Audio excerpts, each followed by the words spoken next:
Salut à tous, c'est Manu, on se retrouve pour une vidéo consacrée au monde fascinant de l'impression 3D. Le site Geekbuying m'a proposé de tester cette nouvelle Creality K1C. Donc j'avais déjà testé la Creality K1 ici à votre droite. En apparence, elles ont l'air quand même assez similaires, mais on va voir qu'il y a quand même des différences sous le capot. Donc on est toujours sur une imprimante 3D avec une enceinte fermée qui va permettre de faire un tas de types de filaments. Elle a toujours un volume d'impression de 22, 22 et 25 cm et sa vitesse max ne change pas, elle est à 600 mm par seconde. Dans les principales différences entre les deux machines, dans la K1C on va retrouver la caméra IA qui est déjà intégrée. Donc cette caméra va permettre de détecter les problèmes d'impression et de faire entre autres des timelapses. Elle est équipée d'un extrudeur entièrement en métal et d'une buse trimétal anti-abrasion, ce qui va permettre d'utiliser des filaments à base de fibres de carbone. Elle est également équipée d'un filtre à charbon qui va permettre de filtrer l'air qui est rejeté dans votre pièce. Donc ça c'est particulièrement intéressant, surtout si vous l'utilisez dans votre maison. Elle est fournie avec un nouveau lit souple qui accueille un petit patin en silicone, ce qui va permettre de nettoyer la buse avant l'impression. Ils ont également pensé à ceux qui veulent lancer de grosses impressions la nuit avec un mode silencieux à seulement 45 décibels. Ensuite, on va retrouver d'autres petites innovations, comme le porte-bobine, au lieu de le mettre à l'arrière, vous pouvez le mettre sur le côté pour qu'il soit plus accessible. Donc il n'est pas fourni avec la machine, mais le fichier est dedans, vous allez pouvoir l'imprimer en 3D et l'installer vous-même. Et dernier petit détail, un truc agaçant sur la K1, c'est que les pieds ne sont pas collés, à chaque fois j'en perds un ou deux quand je veux la déplacer, maintenant ils sont fixés sur la machine. J'ai également été surpris de trouver une couleur rouge en déballant, je ne savais pas qu'elle existait, il s'agit en fait d'un partenariat avec Creality et le Bayern de Munich, et elle est aux couleurs du club. Allez, on va revoir en image les différences entre les deux machines, et on va passer aux impressions 3D. C'est parti! Voici le carton que vous recevez. Bon, il est plutôt imposant, la machine fait quand même plus de 12 kg. Elle est super bien protégée, on a même des instructions pour le déballage. On va retrouver ici la notice et le capot de protection supérieure. Encore des mousses et je peux sortir la machine. Je sais que ce n'est pas le plus important, mais cette version spéciale rouge est vraiment très belle. Dans le premier compartiment en haut, on va retrouver les différents câbles et accessoires. Ensuite, on peut dégager cette première mousse et trouver un carton. On a une autre mousse à enlever derrière la tête d'impression. Dans le carton, on va retrouver l'écran tactile, le support de bobine, un carton avec de l'outillage, des accessoires, de la colle, la clé USB et une petite bobine de PLA+ pour faire vos premiers essais. J'enlève le plastique et on découvre l'autocollant FC Bayern de Munich et à l'intérieur cette dernière mousse qui protège le plateau. Un dernier plastique à enlever sur la vitre et on passe à la mise en place du filtre à particules. Donc il s'agit d'un filtre à charbon actif. J'en profite également pour installer le support de bobine. À l'avant également on a un petit peu de montage puisqu'il faut installer l'écran tactile.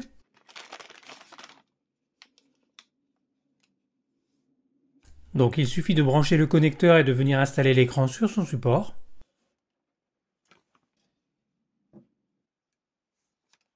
Et la dernière étape de montage, ça va être la mise en place de la poignée avec sa partie aimantée. Donc il suffit de mettre la petite plaque à l'arrière avec ses deux vis et ses entretoises, de venir positionner la poignée à l'avant et de venir serrer avec la clé fournie. Et par rapport à la K1C a des charnières qui opposent plus de résistance et semblent plus solides. Sur le capot supérieur, il y a une petite bande de caoutchouc à venir coller, ça va éviter que la chaîne à câble vienne frotter dessus. Ce qui différencie cette version spéciale, ça va être uniquement sa couleur et ce sticker aux couleurs du UFC. Voici côte à côte la K1C et la K1, donc au premier coup d'œil pas beaucoup de différence, mis à part la couleur. De plus près on voit que le logo n'est plus chromé mais imprimé. Bien sûr ici le logo du Bayern. Le lit d'impression est tout lisse sur la K1. Sur la K1C on a un support plus épais et un patin de nettoyage au fond. Ventilateur et taille des poulies ont également été revus sur la K1C. Le ventilateur de refroidissement est également plus bas sur la nouvelle version. À l'arrière, pas de différence, mis à part l'ajout du filtre à charbon. Et après, c'est plus subtil, la chaîne à câble est un petit peu plus haute sur la K1C. Bien vu, la notice, elle est en français et illustrée. La carte pour le service après-vente et la garantie. Et une planche d'autocollant. La petite bobine de 200 G de PLA+. Et on va détailler un petit peu ce qu'on a en accessoire. Un outil pour déboucher la tête, une pince coupante, une spatule en plastique pour décoller les pièces, niveau outillage, une clé plate ainsi que des clés BTR, un tube de colle, un sachet de vis, un petit tournevis, de la graisse, et enfin la clé USB qui va permettre entre autres de faire l'impression hors ligne.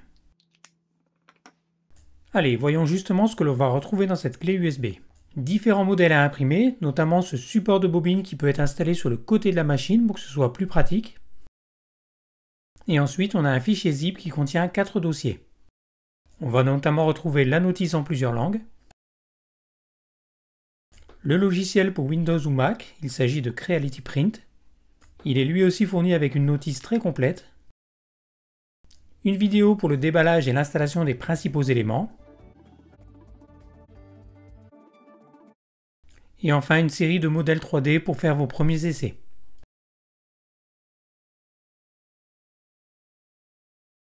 Il y a notamment des pièces de rechange que vous pouvez imprimer directement avec la machine.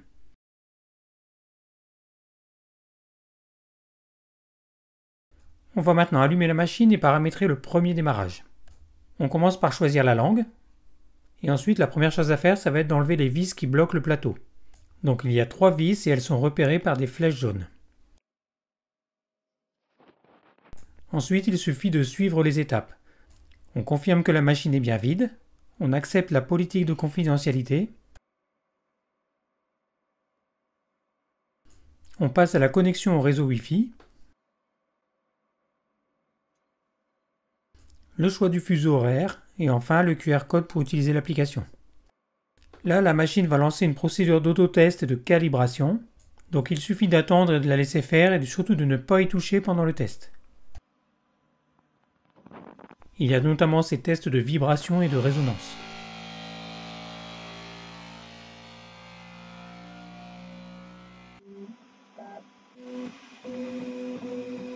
Comme annoncé 11 minutes plus tard, les tests sont terminés et la machine est prête à être utilisée.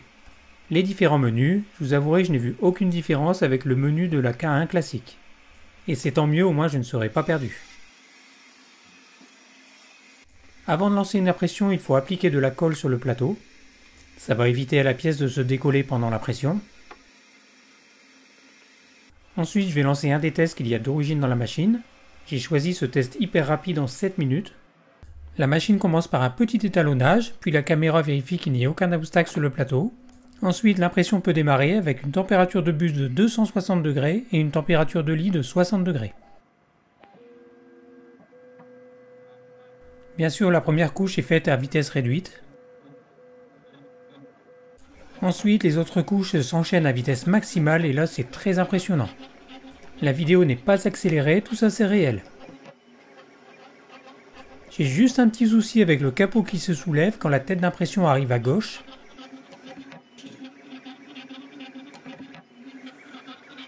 C'est ce genre de test qui montre tout le potentiel de cette machine. Je vous rappelle qu'elle a une vitesse maxi de 600 mm par seconde.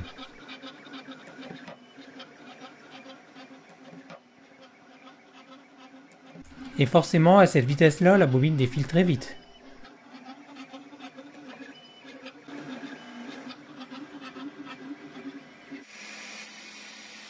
La caméra intégrée enregistre un timelapse. La qualité est plutôt bonne et c'est vraiment agréable à regarder. Allez, on va découvrir ce premier essai.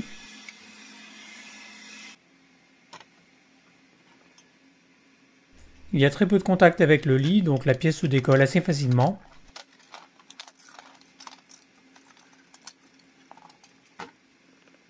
Il y a quelques supports à retirer. Là, je me rends compte que le PLA fourni est de très bonne qualité. Il est souple et ne casse pas facilement.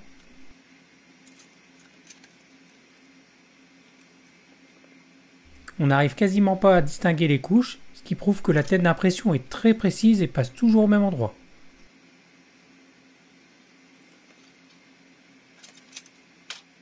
Allez, on va aller plus loin en utilisant le slicer fourni par Creality, qui s'appelle Creality Print. J'ai importé ce modèle de petit pot, genre pot à crayon. C'est un modèle que j'ai trouvé sur internet. Je commence par le redimensionner. Moi j'ai besoin d'une toute petite version, c'est pour mettre des cotons-tiges.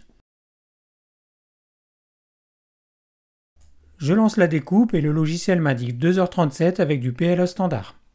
Ce qui représente quand même 313 couches et 9,50 m de filament. Ensuite, j'exporte le fichier G-code directement dans la clé USB de la machine.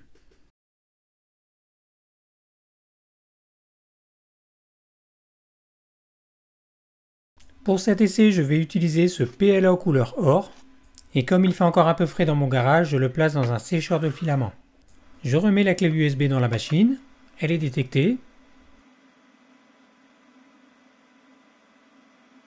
Alors pour copier le fichier dans la mémoire de la machine, c'est pas forcément évident au premier coup d'œil.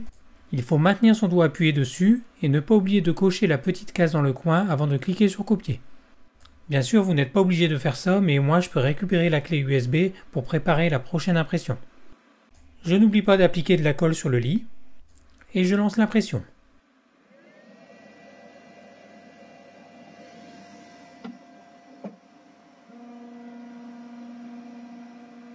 La machine commence par un calibrage. Vous n'êtes pas obligé de le laisser cocher à chaque fois, mais je vous le recommande, surtout si vous rencontrez des problèmes d'impression.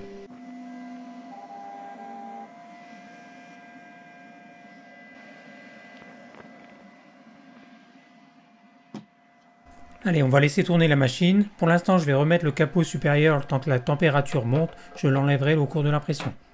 Au passage, j'ai trouvé le problème du capot qui bouge. Il suffisait d'appuyer un peu dessus pour l'emboîter sur l'aimant.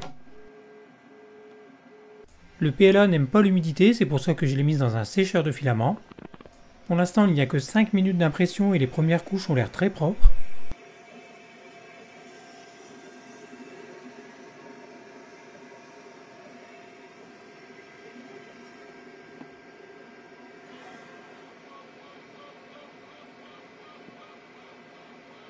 On a passé la moitié et j'ai quelques cheveux d'ange, c'est ces petits fils que l'on voit.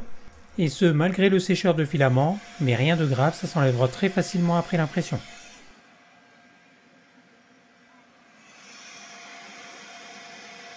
L'impression est maintenant terminée, elle a mis 10 minutes de plus par rapport à l'estimation.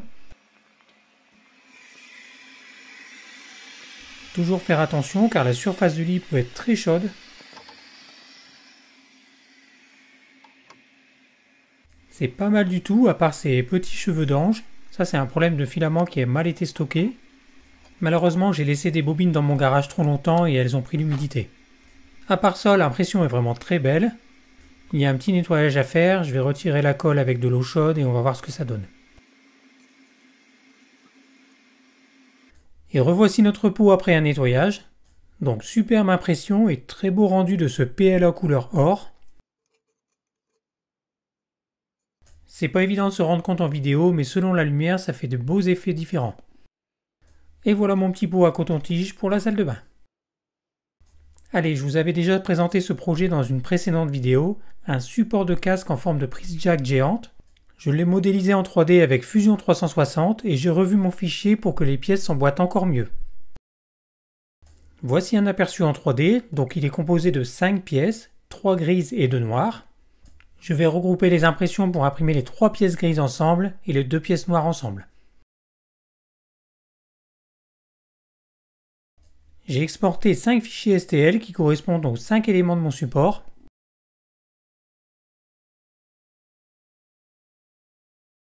Je vais commencer par importer la base et la bague ensemble qui seront imprimées en PLA noir.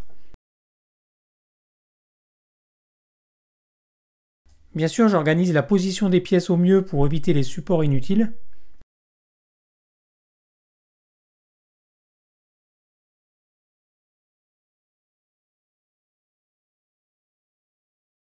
Là, j'ai un avertissement qui me dit qu'il manque des supports sur ma pièce.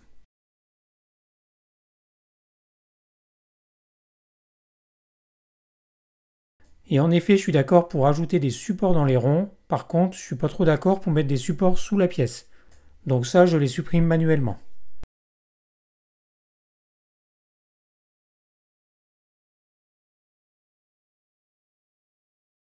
Je lance le découpage et le slicer m'indique 4 heures d'impression et 60 mètres de filament. J'exporte le fichier G-code dans mon ordinateur et je l'envoie ensuite dans la clé USB.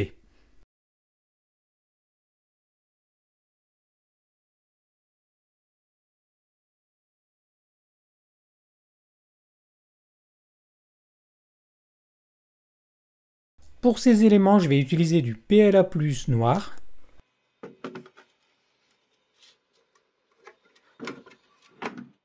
Comme d'habitude, j'ai appliqué de la colle sur le lit et je lance l'impression.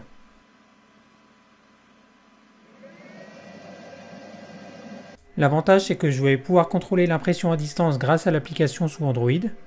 Et en cas de problème, je pourrai intervenir facilement. Allez, 4 heures c'est long, alors je vous mets un timelapse.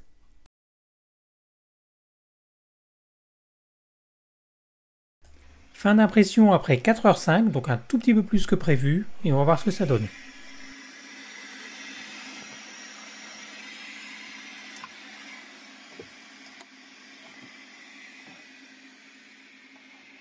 Eh bien c'est vraiment pas mal, les surfaces sont très lisses, il y aura bien sûr un petit peu de nettoyage à faire, mais la pièce est très réussie. Pour la deuxième partie c'est pareil, je n'ai pas de mal à la décoller, c'est une réussite. Il y a juste les supports que je dois enlever avec une pince.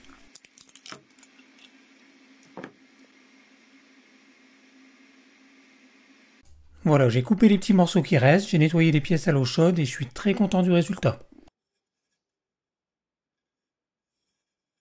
Donc là j'ai choisi du PLA générique dans le slicer et je suppose qu'on pourrait encore avoir mieux en affinant les paramètres.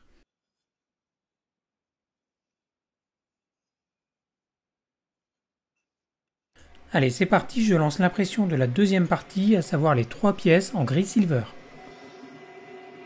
Alors là j'ai oublié d'activer les supports pour la partie qui est à droite et on voit tout de suite que ça pose problème.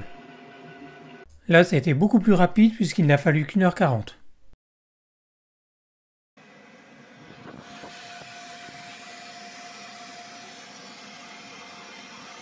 C'est terminé, apparemment j'ai 2 pièces qui sont bien réussies, par contre la troisième, sans support en dessous, je pense que c'est loupé. Je n'ai pas trop de mal pour décoller les pièces, mais mes craintes se confirment, la petite pièce centrale est loupée. Comme il y a une partie dans le vide, il manque des supports sous cette pièce et les filaments sont partis dans tous les sens. Sinon au niveau des autres pièces c'est une réussite. Mes nouveaux réglages sont bons, les pièces s'emboîtent pile poil les unes dans les autres.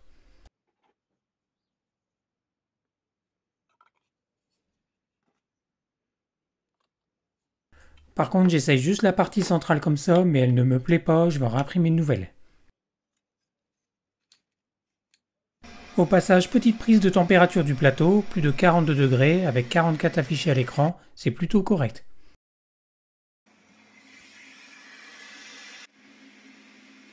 Et voilà ma nouvelle pièce centrale avec ses supports, et elle est beaucoup mieux.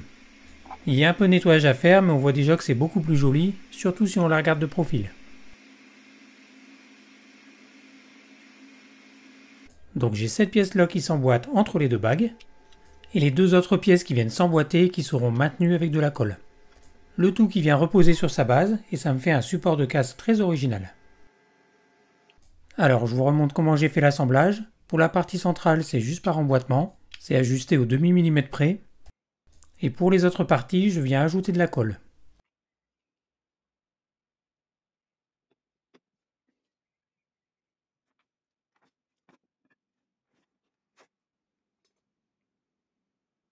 Et voilà ce que ça donne avec le filament or.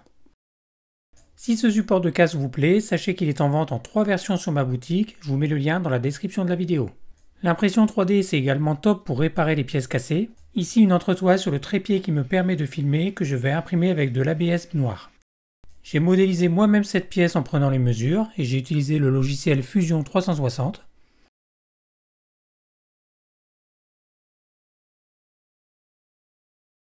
Je l'ai importé dans Creality Print et j'ai bien choisi du filament ABS. Pour de l'ABS, il faut que l'enceinte soit entièrement fermée, donc je remets le couvercle supérieur et je ferme bien la porte.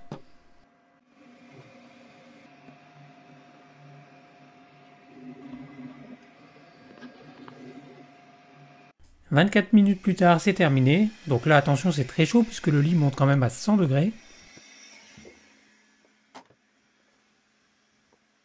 Bien sûr, ça n'a pas l'air très joli comme ça, mais il y a encore les supports et on va nettoyer tout ça. Donc voilà comment ça se présente. J'ai la partie la plus large qui vient s'emboîter dans le tube du trépied.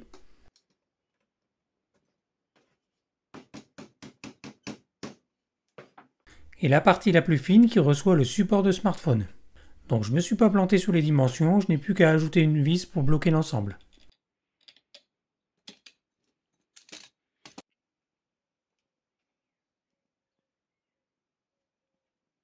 J'étais content de moi, mais c'était de courte durée puisqu'en forçant un peu dessus, j'ai réussi à casser la pièce. Donc j'en ai réimprimé une, mais cette fois-ci en TPU souple gris, et là il y a beaucoup moins de risques que ça casse. Et voilà la même pièce en TPU, c'est l'avantage de la K1C qui permet d'imprimer quasiment tous les filaments.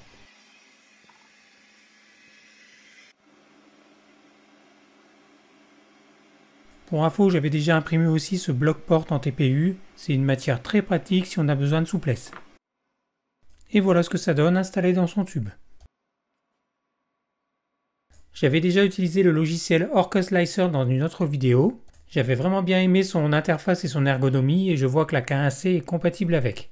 Donc c'est l'occasion de tester puisque Colin m'a demandé de lui imprimer un petit organiseur de bureau.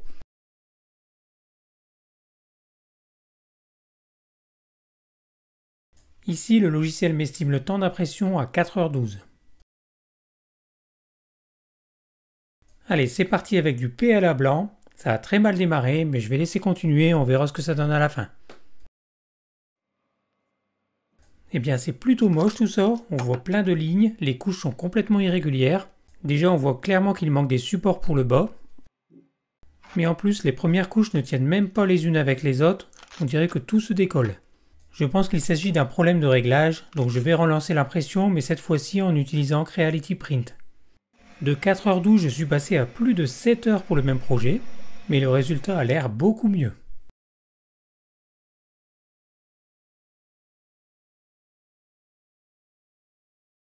7 heures et 3 minutes plus tard, on va voir ce que ça donne.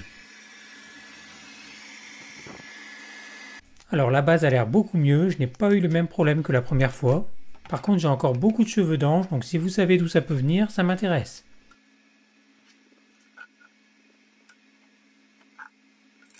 Petit comparatif avec la première version, certes ça a mis presque 3 heures en plus, mais au moins c'est réussi.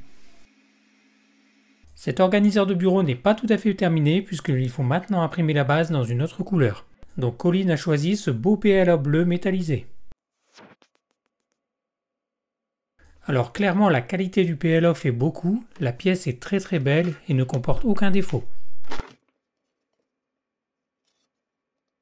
Une fois nettoyé, voilà ce que ça donne à la lumière et c'est juste magnifique.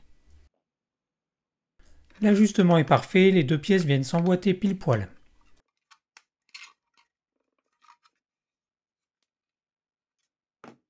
Et voilà ce que ça donne sur le bureau de Colin, elle est très contente de son petit rangement.